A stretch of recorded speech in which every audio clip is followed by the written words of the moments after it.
Welcome to the afternoon keynote speaker. I'm Gloria Condrup, and I am the Executive Director of the Hoffmitz Milken Center for Typography at Art Center College of Design. We have our mantra for the DETI, which is effective teaching should be shared, not a secret.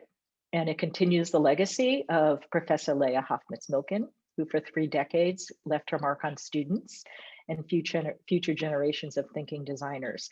I have to say before we get started that all of this was made possible by a generous sponsorship from Google, the support of Art Center College of Design, and of course the Lowell Milken Family Foundation. Our Friday afternoon keynote is my very favorite and very good friend, Vanessa Eckstein, who is the founder of Blok Design. And Vanessa is known for her passion for design and for taking on initiatives that you blend cultural awareness, humanity, and a love of art to advance society. You've lived in Mexico City, New York, LA, Toronto, but your work is global. Her work is global. She's beyond a graphic designer. Vanessa is a design thinker and a maker. And I'll let you learn more about Vanessa and her philosophy. She has a philosophy about life, philosophy about design, and philosophy about how does one create as a designer.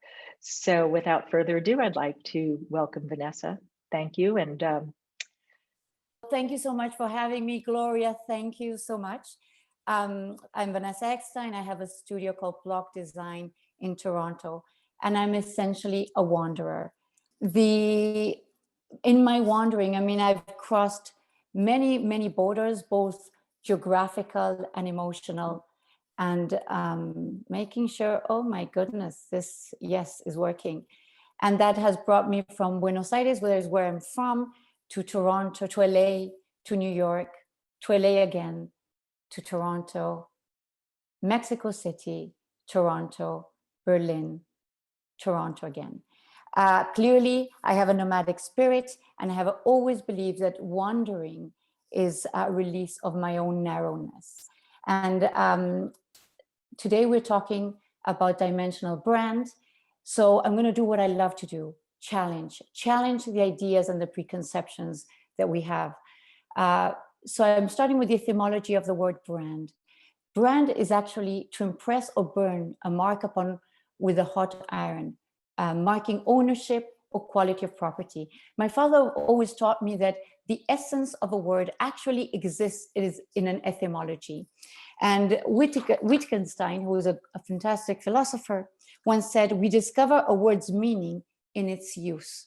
So what does it tell us of a society where we've transformed our word identity, which is actually what I do, into the word brand? Because identity actually is talking about sameness, oneness, state of being the same. So it's not just about the repetition and the consistency, it's also talking about essence. Brand is talking to you about owning and marking, but the other one is talking to you about essence. So what we do at our studio is actually identity. And this is very important. This distinction is very important to me because I consider identity to be like a persona. A persona is rich with its dimensionality. It is not just how I look, the clothes I use, because if this was me, it wouldn't be interesting enough. What's interesting is when you start uncovering the layers and revealing these layers into what that identity truly is. So instead of starting with design, I decided to start with art. At the studio, everything we do has a connectivity with something else. Art, philosophy, poetry, architecture, they all live within our concepts and within our design. This, if you haven't recognized him yet, you're missing the other part, which is as important, is Cristo and Jean-Claude. I didn't have a photo of Jean-Claude. They are artists, as many of you know. They literally spent their life covering and uncovering. This is the coastline of Australia, 1 million square feet, in which they completely covered it. And what I love about talking about them to start this conversation is because identity is actually not about creating, but about revealing. This is the work they did for Miami, where they framed islands. So what happens with an island when the water isn't in contact, when the color starts questioning and reframing the relationship to land, the relationship to water, you start focusing on shape, you start seeing what you might have not seen before. This is a project that never quite happened. This was a covering of the Whitney. Again, their work makes you do is actually challenge, to awaken, to see this anew, to take everything you had for granted, and when it's uncovered, find yourself and encounter it for the first time. And that is actually the beauty. You know, no matter how many interpretations of the use of appearance and disappearance we can give, their description of the work is actually about joy and beauty. That's what they wanted to create. But the reality is that there's so many more levels to the work, like the covering of Leonardo in Milan. Rodin, the sculptor Rodin, used to also say that he didn't sculpt, that what he actually did was reveal, and that the mass of marble was there, and that he found the essence, and that's what became the sculpture. So you see that this language isn't just in what we do, it's not just in one art, it's in a sculpture. You could find it in architecture. Jean Baudrillard talked about architecture and said, architecture is based on the principle of working in the deconstruction of space. So now let's think about identity. If identity is essence, if what we're looking for is not the creation just of a logo that repeats and expresses the company's ethos, it's actually about revealing the soul of that company. What actually is unique, memorable, like that couldn't be compared to anything else, and ownable. And it isn't just one thing. It's not just your vision and your purpose and your mission. It's actually your voice. It's your character, your style, your message, your structure, your tone, your content, your impact, but it is aligned. The great companies out there that are doing this well is not because we've designed fantastic logos. It's because they have lived who they are. And our job is actually to understand, to listen well, to reflect, to learn, and to be able to take this further and deeper and express it in as many ways as we can. So we create a rich language for them to express themselves. Identity has been something I've been fascinated all my life. Is it personal? Is it cultural? Is it national? Or is it an organization or nonprofit?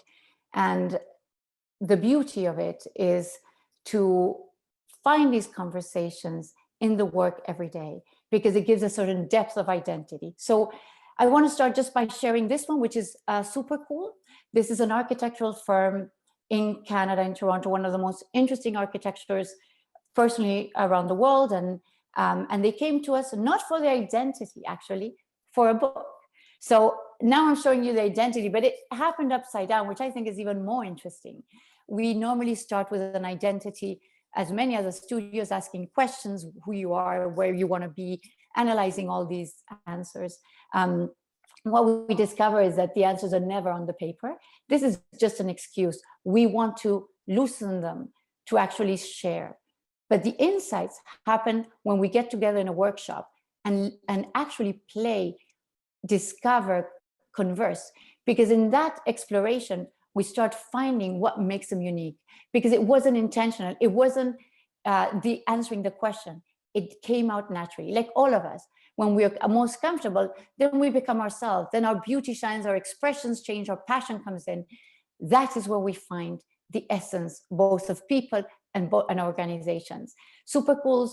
When we started to talk about design, which an architecture, this is something I'm profoundly passionate about.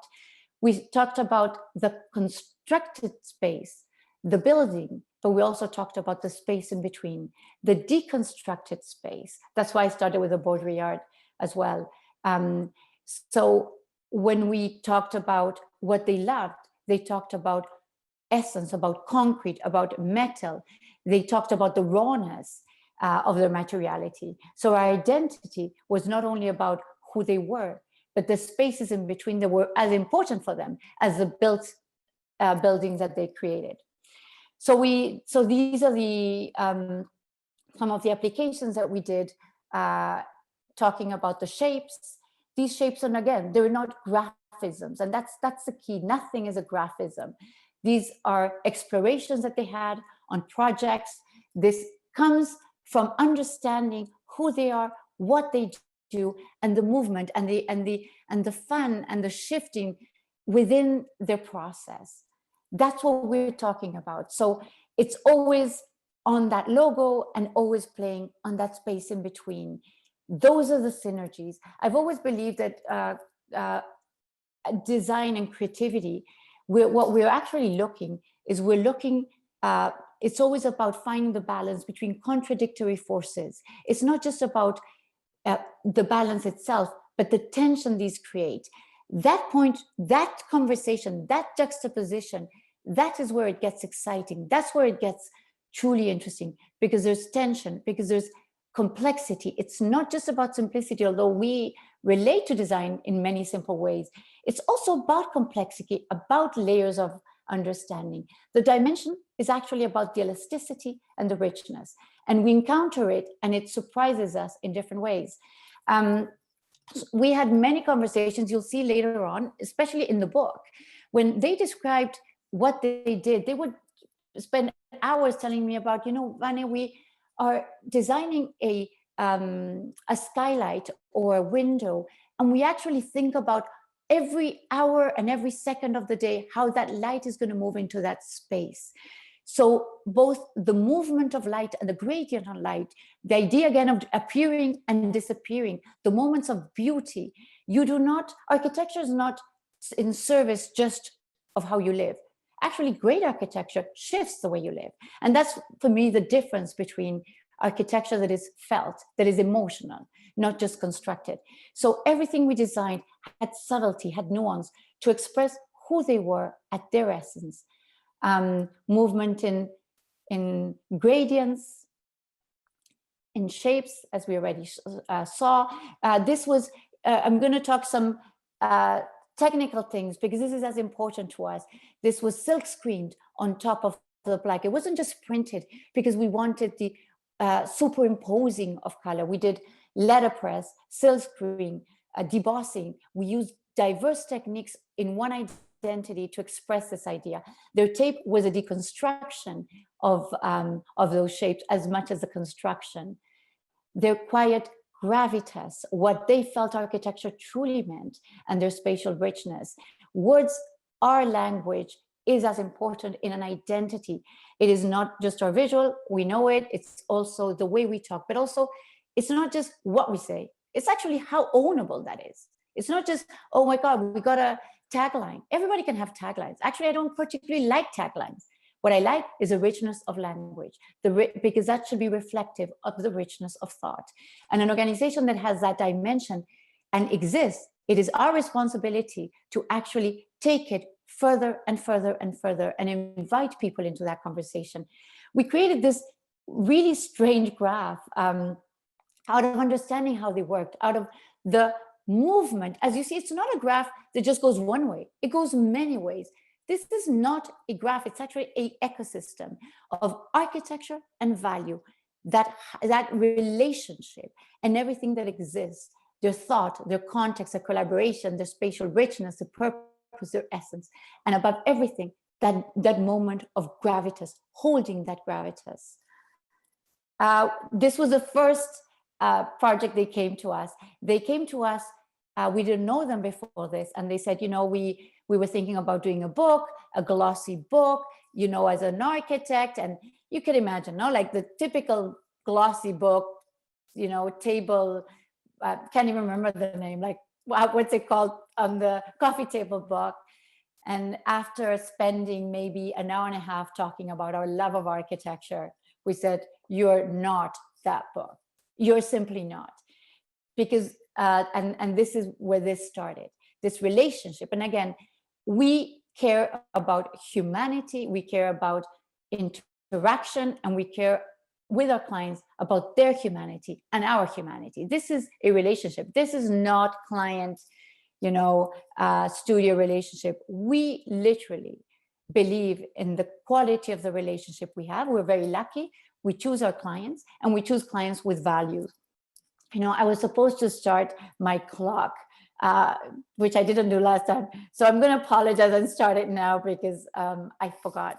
And then I don't know how far I go with my excitement of what we do. So there it goes.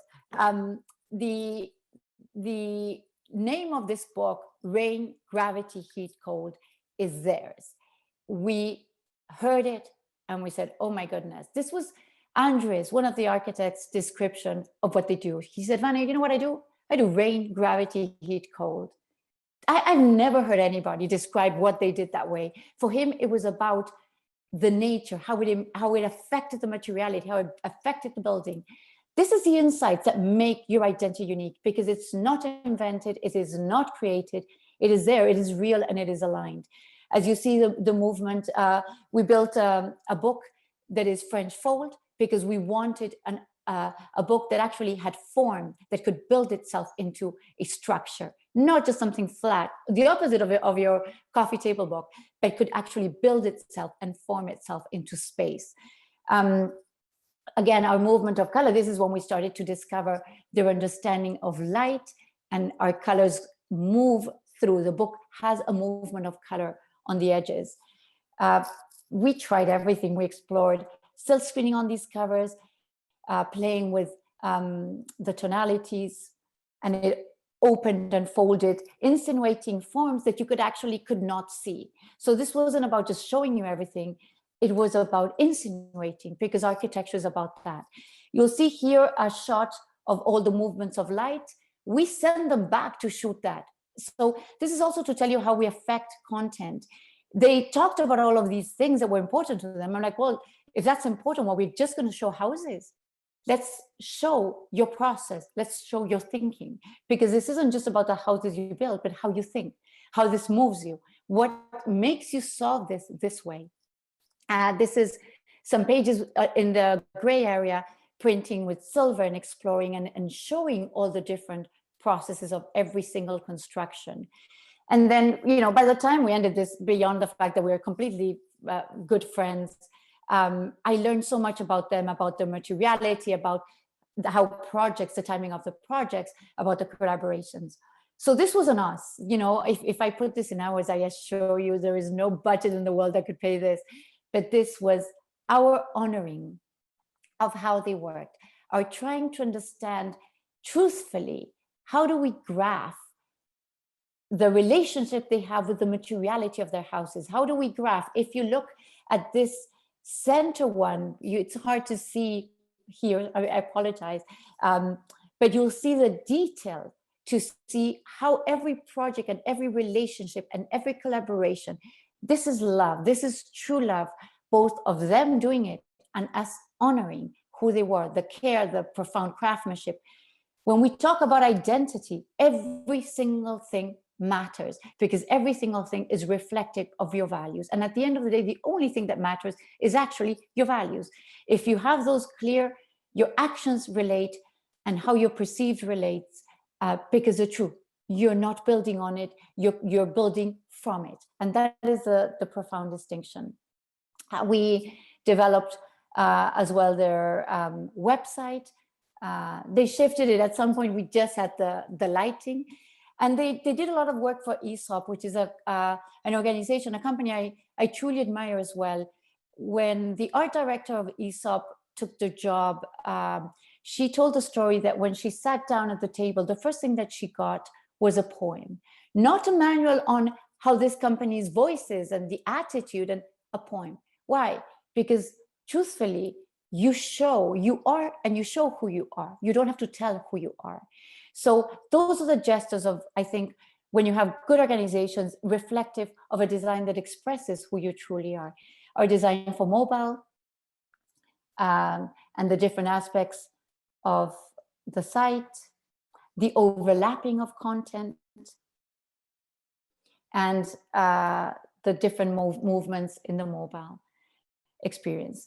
We went from this relationship to actually me hire them to do a very, very small house, which I haven't built yet, from this. So this is also, it seems like identity would go from us to them. Actually, when I, as a client of them last year, asked them to design this for me, I gave them a poem.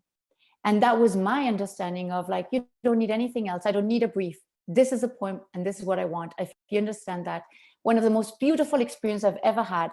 And those are the relationships that truly shift a design process. I discovered John Cage a couple of years ago. I can't believe he didn't exist in my life before. Coming from Latin America, my literature and my knowledge of a lot of Latin American writers and musicians is profound. Not profound, I would say extensive. But John Cage wasn't one of them. And when I read his book, his experimentation, his way of thinking, I connected so much to many things that he feels, he thinks. He is an emotional musician.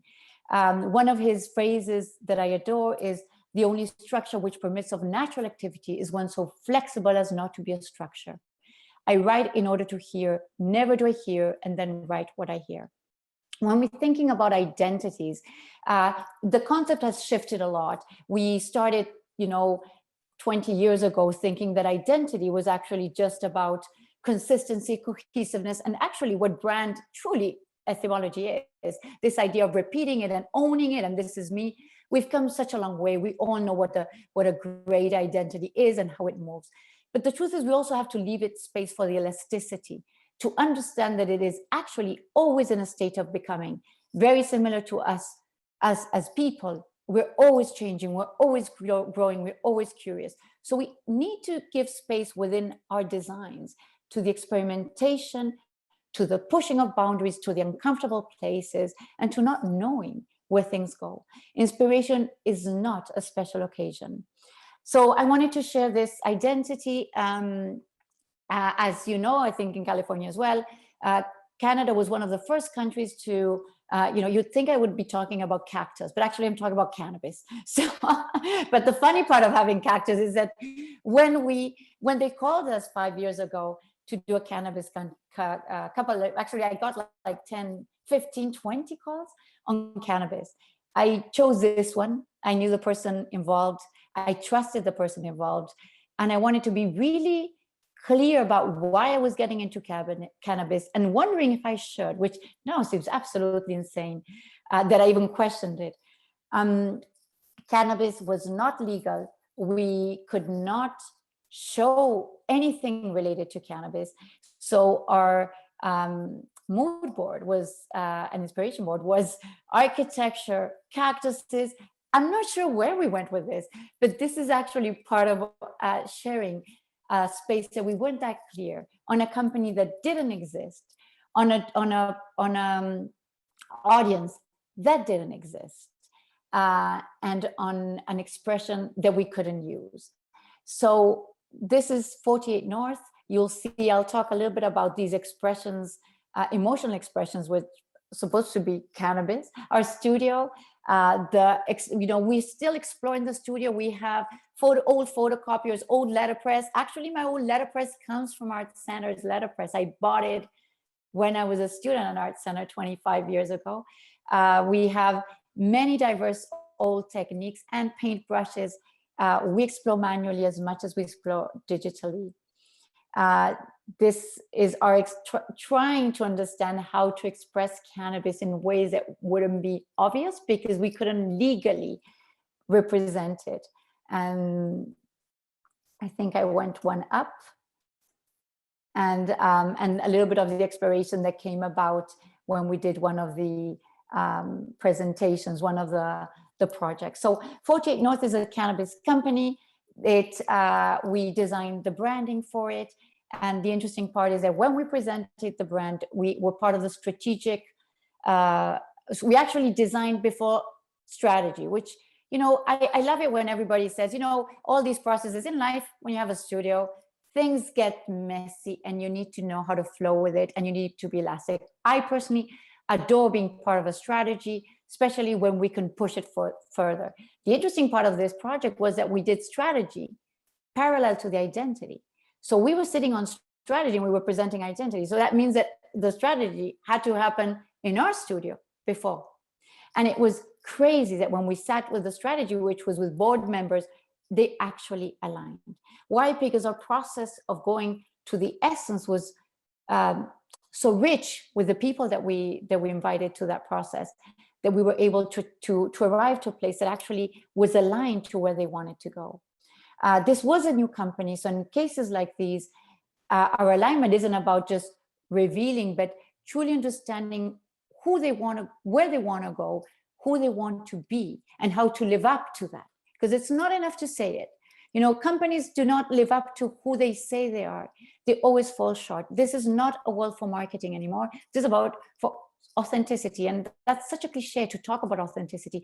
But actually, we resonate as people when we really connect to people. Very simple. We need an emotional connection. We need something that connects to our humanity. And our design has to be part of that connectivity, part of that, you know, joy, that journey that we really connect. How do you talk about an audience that doesn't exist? I loved it, because I absolutely hate when people start telling me there's audiences. I actually don't think there's audiences anymore.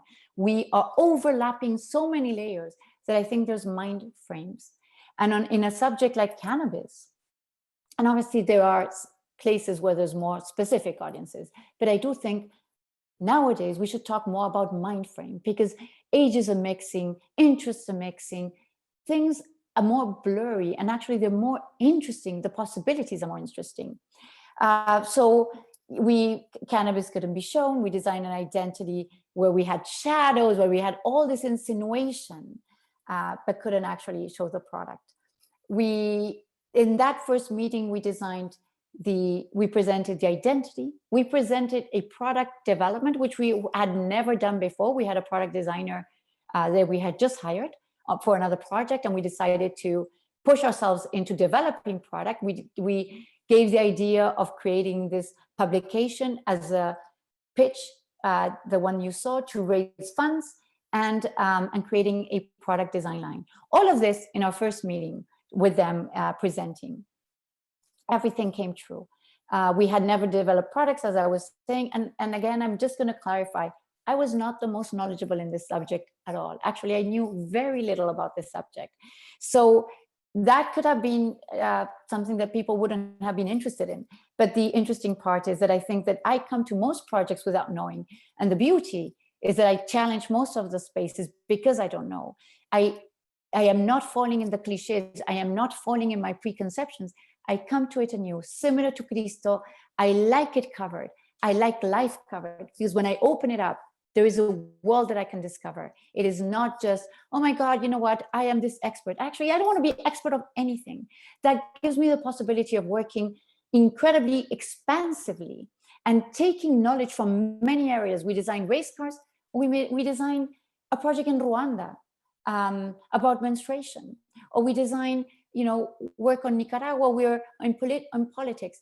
We can bring information and knowledge from all these areas and enrich our conversations in always a state of growth and becoming ourselves. So as you see, this identity moves.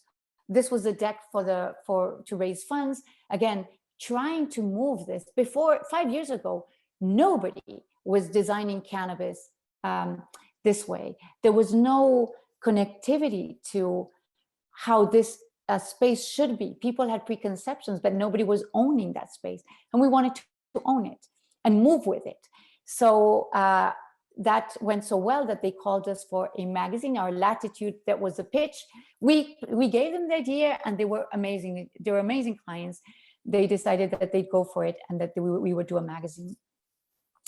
Beauty of this magazine was, oh my goodness, so many things.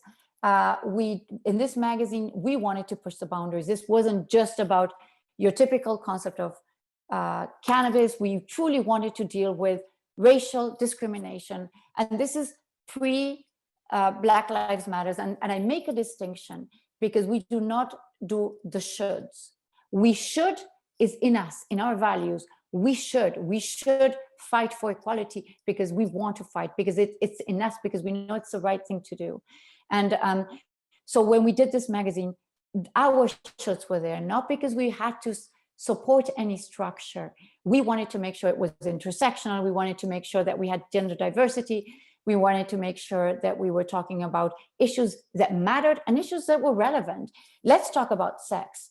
Let's talk about, you know, Black men being jailed. 90% on finding cannabis would, you know, Black men that were found with cannabis were jailed for 10 years sometimes, shifting their entire lives.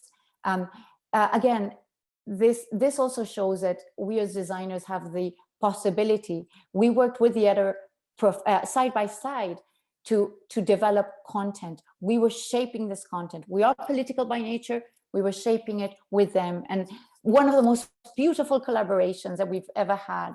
The COVID hit as we were finishing this magazine.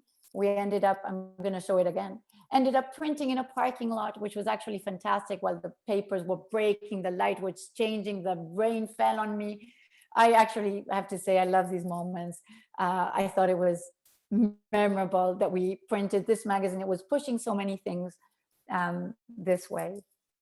And yes, we ended up again with a magazine that dealt with indigenous art as well, with many subjects. Also, our photographers, we made sure that our photographers were truly intersectional. And that, again, that was our intent. It makes such a difference to know that we can actually, in our little small gesture, we make that difference. We didn't have to fit any clause for anybody. We were a small studio. We did it because we cared. We wanted to meet new photographers with new visions, with new ideas, with new subjects. So it was so enriching as a project. Again, the cover on the right, she's a very well-known actress, and that was supposed to be our cover. And we were the ones, again, that said, you know what, we're not coming with this magazine only for women, with just women, by the way. We're coming with a magazine that truly is reflective of the audiences, of the mind frames. So we don't use the word audiences, and of the subjects that actually matter. So these, you know, so again, this is about dimensional identity. Every single decision you make, every single choice is a choice into shaping that identity and those values. At the end of the day, it comes down to values. This is what we're choosing as an organization, and this is how we relate.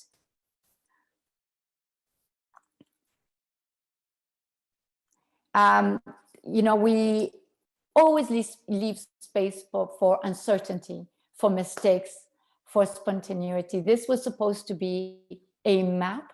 I think of Portland now. I actually can't even remember. I think it was Portland, where we were going to mark all these places that had that you could get cannabis. For some bizarre reason, it didn't quite work out. We didn't quite achieve what we wanted, and we ended up with this beautiful expression of humanity that actually fits perfectly well with a map. So again, you know, we called the client and we said, you know, that idea we had, it didn't work, but we actually have a better one. And instead of like trying to fit our ideas into what didn't actually work, we threw it out and started again. And it ended up being a folder of this beautiful expression of a city through an emotional. The client was amazing. They went for it. I think it was a better idea than the one we had. But again, letting yourself flow, letting yourself experiment and see where things go, not knowing, having the elasticity to show it. COVID hit, and we had a magazine that was physical. We couldn't ship. We didn't know what to do. We needed to come up with a website literally in a month and a half. So we ended up, like, you know, I don't know, COVID for us has been nonstop work, and we developed an entire editorial website in less than a month and a half, working crazy hours to deliver parallel to the printed magazine. FYI, our idea was that this always was going to happen. The budget wasn't there at the time, but when COVID hit, miraculously we got the budget. I'm checking my time to make sure we are okay with timing, because I can go forever on these projects. And then again, we design with a lot of love of art, with a lot of attention to detail. Every single iteration on every platform gets a special design. It's this, obviously responsiveness is one thing, but we literally pay attention to every single iteration.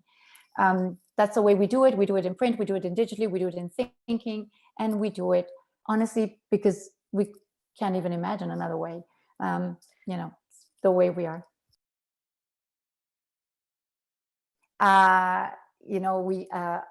I'll show you a little bit faster. And a grinder, a metal grinder. Please understand, this is the first time we develop it. But again, what did we like about it? No grinder within a Cannabis space was actually an object of design, an object of desire. So we were excited about just shifting that conversation of literally understanding that this wasn't that preconceived idea of cannabis. Packaging, product design, new branding, fate. This is an identity, and I'm going to go fast through this. We did for the Women Creative Collective, where we explored all of these beautiful C's, because it's about a creative collective that talks about all these different voices and women. And then we decided that didn't work. And we ended up with an identity where the WCC only gives space to these shapes that actually are the women. And what we wanted to express is that in the combination of all these women, we became better, transformed, more interesting. So there was a movement. When we talk about elasticity, an identity is always in a state of becoming. How many iterations could you have? Still with a consistency, still with a clarity, but there is always moving, there's dancing, there's flow, there's rhythm. Rhythm is an important word for us. We use it in books, we use it in identities, we use it how we flow about it. The way we did the landing page, the movement of color through it, many times is about the subtle gestures as much as it is about the big intentions, that subtlety movement of your tonalities. So it includes every woman of every shape, of every country, of every race, of every ethnicity. And we abstract it into tonalities, colors, and shapes. And then we let them free because we just like this shot. Developed the website and the content. This is still hasn't quite happened yet. It's in state of becoming, actually. And then the last, we are a studio with a lot of philosophy, with a lot of intention. We are easy to excite. We believe we've always been political since I was at Art Center 25 years ago. And we were lucky enough to work with Carol Wells from the Center of the Study of Political Graphics, one of the organizations that I admire the most. 90,000 political posters, the biggest archive in the world. They're in Los Angeles. Please support them. They need your help. If anything of you loves graphs and politics, go to their site and support them. This is the time that we need to support them. And our identity had to honor the 90,000 posters. So what we did was to highlight the P, because that was actually the protest, but it always is serving the content. This is an identity that serves the content. This is an identity that highlights that P to stand for the right causes. And actually, it's not the right causes, it's actually the causes, whichever it is. They don't make judgment of the causes. They're there to be able to express and to sustain and to hold a reality, to be witness to things that we normally wouldn't, to movements, to voices that many times have been censored. But again, how the many iterations of an identity that is simple, but could still have the movement and the expression in many ways.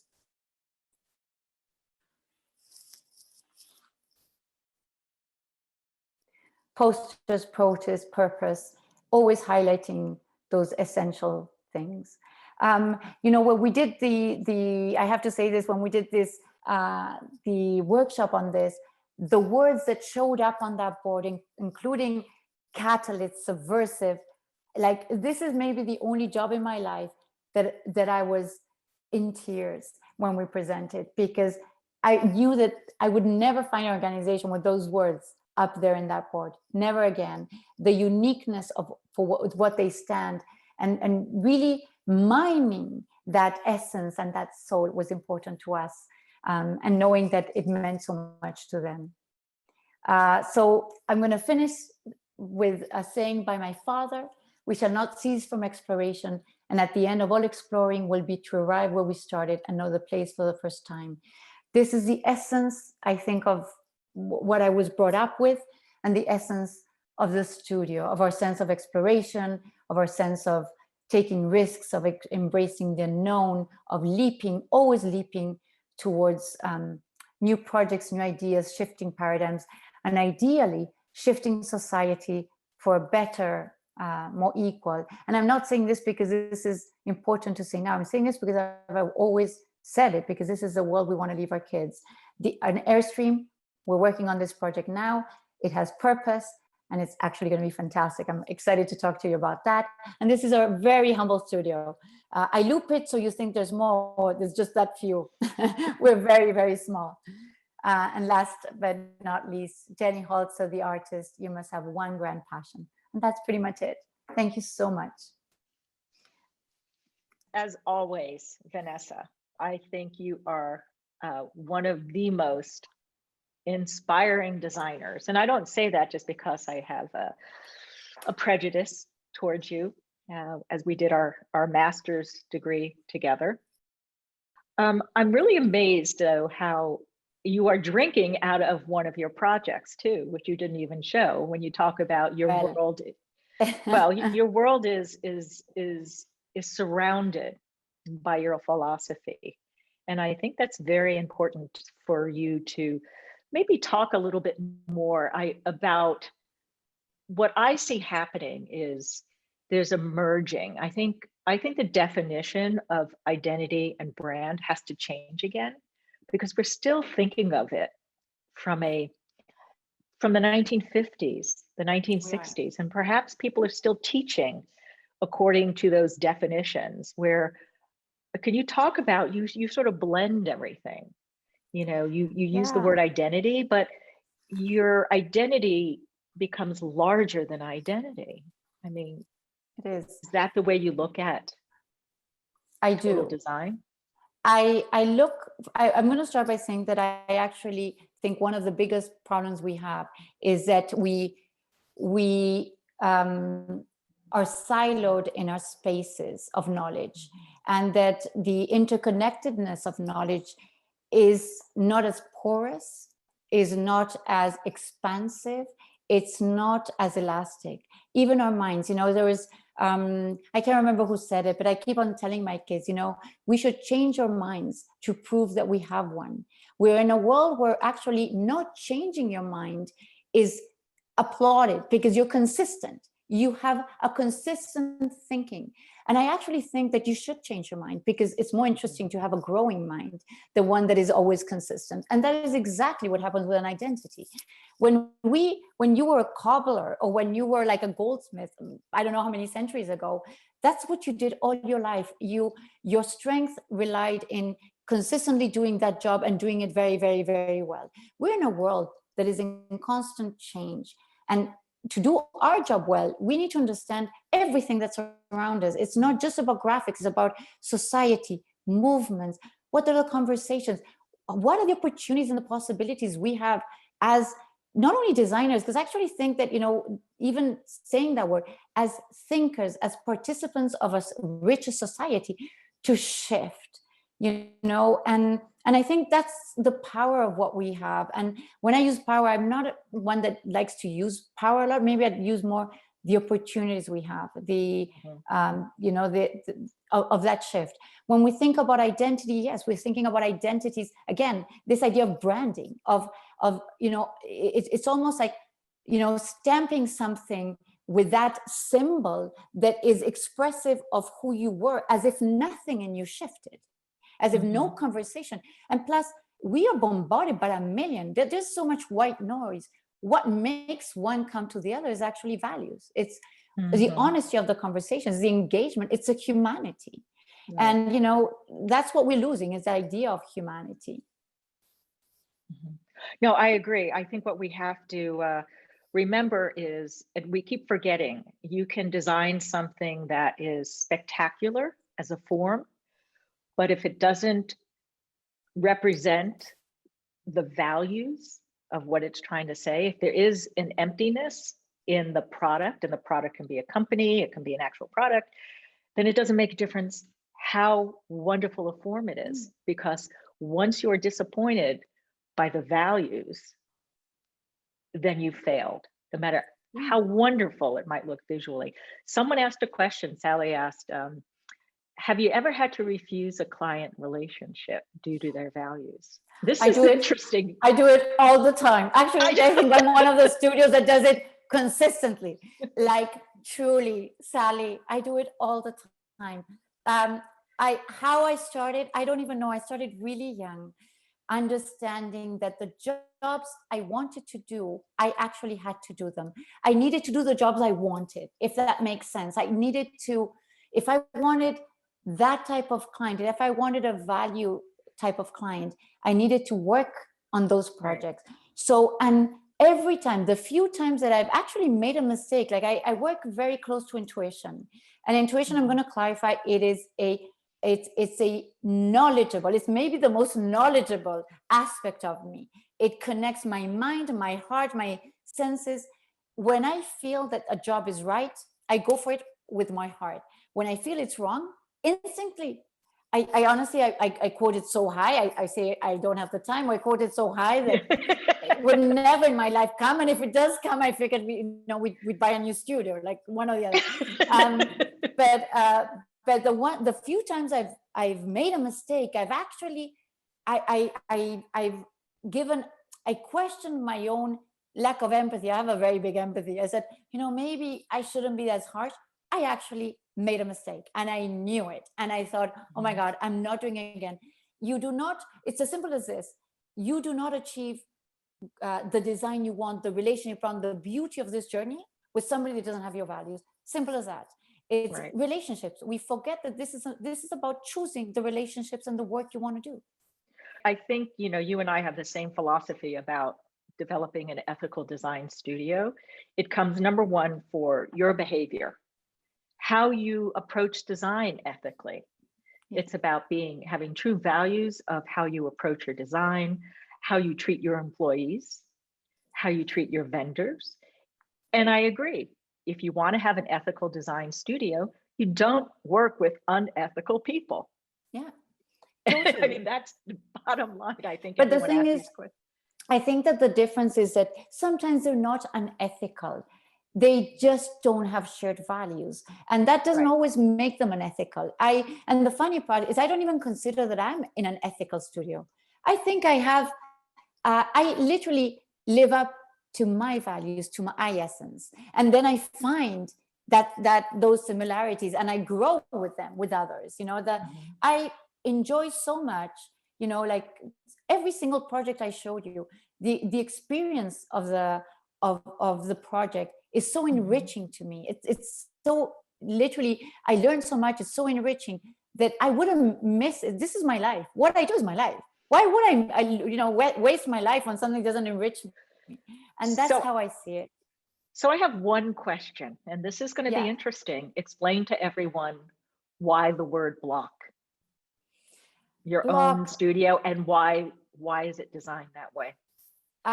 So Blok actually came from a revolutionary magazine.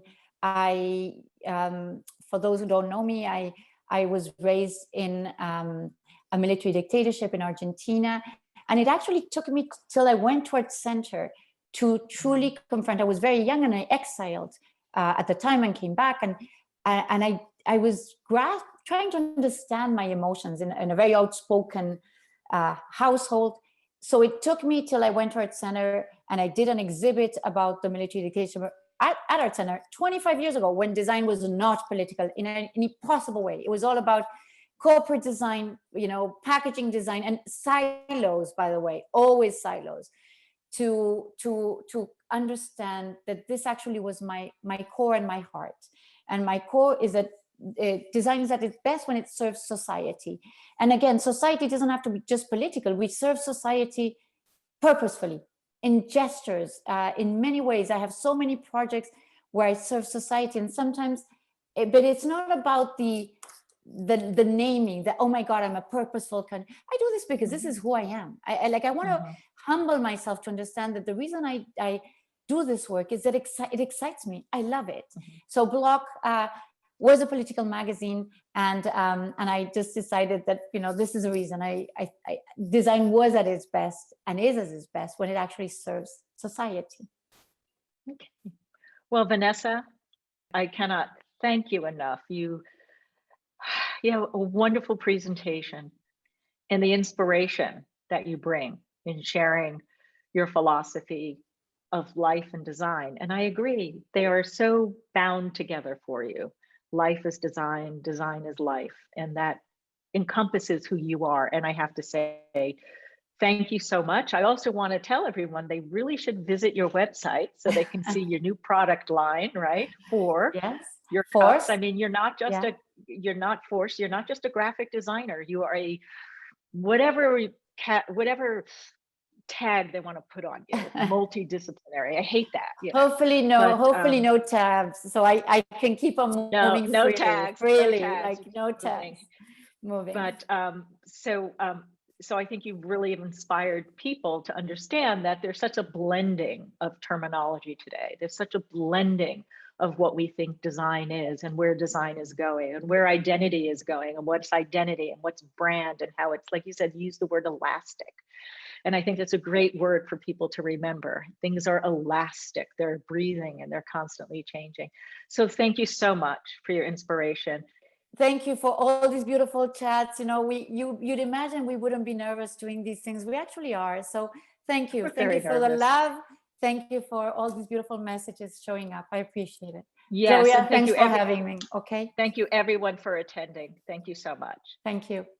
Bye. Bye, guys.